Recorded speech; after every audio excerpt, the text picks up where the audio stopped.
So, A/B testing, do I use it? The answer is no. And the reason that I'm not using it is because I don't trust it. I will tell you why. So, I have done different A/B tests because they were partially funded and stuff. We're going to go into my PC. I'm going to show you some things about the A/B testing. And I'm going to tell you that while I'm seeing some results with A/B testing, I don't see the same results later when I use them on their own. With some exceptions, of course, because they do work. But for sure, with A/B testing, I'm not going to test something because I think that it pushes the agenda of Meta. For example, if I test consolidation with A/B testing, it's going to work more towards consolidation. Now, there's nothing wrong with Meta trying to go to consolidation or whatever by just pushing their agenda. I get it, because this is what they want to do. The Facebook ads platform, it's not a platform that was built in order to be complex. You are wrong if you're thinking that. They have made a platform which was plug and build, drag and drop if it's possible also, to be able to work immediately. You had a pixel, you drop it in, it was working, you were doing ads, even boosted posts, whatever. They never meant to make it difficult. iOS and all of these changes came and make the platform difficult. So what are they trying to do? They try to make it easy again. So what they have is that they are having more AI stuff, whatever it's Advantage Plus, basically it's AI, that they're trying to just do everything for you and you're just going to do creative. Sometimes maybe in the future with the help of AI also. But at the end of the day, they try to make it automated so that you're not going to do anything. It's going to be an easy platform to use. They don't want the platform to be difficult. That's why they talk about consolidation. The more people are going to use consolidation, the more the algorithm is going to be trained to it. Right now, it's not working very well because a lot of people like me, they do understand that consolidation is not working. The fact that they want the consolidation to work the same way that they want broad targeting to work, it doesn't mean that it's going to work for everyone. They don't care about that. They care about everyone using consolidation or broad targeting so that they can train the algorithm faster to that, because they're losing money the more time that they're not training to that point. If broad targeting is going to work since day one, or if consolidation is going to work, I have no problem. I'm going to adapt. I'm going to use it because I'm going to see it on the other accounts. I'm going to lose my clients if I'm not going to. So are you telling me that I'm having 40 plus clients, some of them for 4 or 5 years, without knowing what I'm doing inside the other accounts? No. Whatever I'm doing is working, okay? The problem is that they want to change all of these things to something which is easier for people and not in a complex strategy with Constantinos doing CBO, ASC optimization, cost caps, and multiple campaigns. Is it possible to have one campaign that you're just scaling all the time? Perfect. This is what Facebook wants for everyone, so that more people are going to do it and not being dependent on freelancers or not being able to do it on their own. But let's go back to the A/B testing. Let's go into my PC. Let me show you why the A/B testing is something that I don't believe in, and we will take it from there. So first of all, these are the things that I was telling to you earlier. So 27% higher return on ad spend, blah, blah, with Advanced Plus catalogs. All of this is coming from bigger brands and stuff. I discussed about it on the previous about meta reps and everything.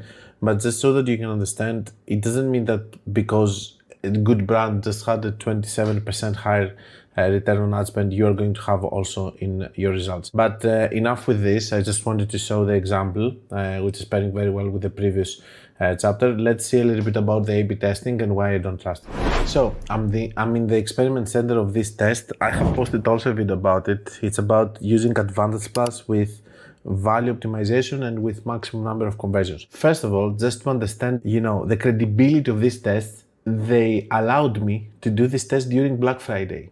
I knew it because I wanted to take the money from the funding, but they allowed me to do a test during Black Friday, which ruined completely the results because it's not a normal period. Everything got inflated and everything completely got fucked up.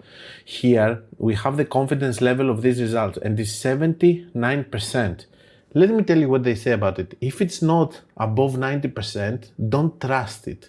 So basically, I have never seen an A/B test which is more than 90%. So I don't trust any A/B test. It's their words after all. Secondly, I can see that basically the A/B test is different because they're saying that we're not going to use the same people. So you're not going to have overlap. It's going to be completely different people, but the same. I find this stupid. Okay, and I believe that you should have overlap between your different options in order for people to decide if they like this or not.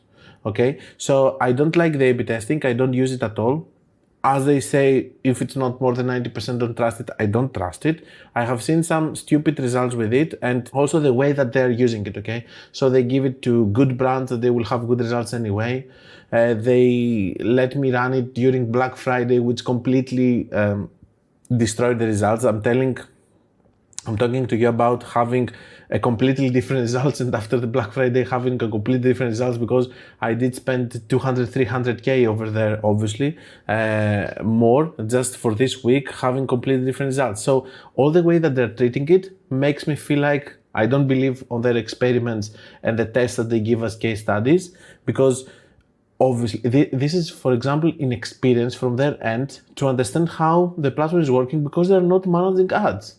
If I was owning Meta, except from the fact that I wouldn't be making this course, I would never allow on November or December to do tests, okay? Or I would allow tests that would make sense during the Black Friday period, and not just to run tests that they're going to be completely ruined from an attack period, as we discussed in the previous chapters. So that's all I had about the A/B testing. I do understand that for some of you it might be more convenient to just see the results, compare them, and do, all of this. It looks nice on the experiment lab and stuff to just check it. I don't remember if it's called experiment lab or experiment center. Okay, so basically it's called experiment, but you get my point. I think that I don't like it. I find it suspicious. Whenever I find something suspicious, I don't use it. I wait for others to use it. For example, if something is completely new, with the exception of ASC that worked immediately, I don't use it. Most of the times it's going to work eventually, like the CBO campaigns, for example, not working initially and then they worked. Now we have the flexible ads. I don't know if they're going to work in the future, but they don't work in the same way that dynamic creative ads were working. Maybe they're going to work in the future, because Meta is saying that this is a feature that I want to train and it's going to work eventually. I get that. But this doesn't mean that I'm going to be the experiment rat that is going to, the lab rat that is going to actually be used in order for them to train their algorithm. I don't use them. You can use them if you like it, but I like to run my own experiments by just using the one variable rule, which means that if I want to test the value optimization, I'm going to use good creatives. I'm going to just use also this thing. For example, in our test that we did with value optimization and maximum number, they never said use good creatives, for example. What if I used bad creatives? They were going to say that, okay, with the bad creatives, still we were going to see between the bad sales, which one did better. Okay, I get it, but I have a completely different philosophy, which means that if you want to be efficient with your testing, you need to test one thing at a time.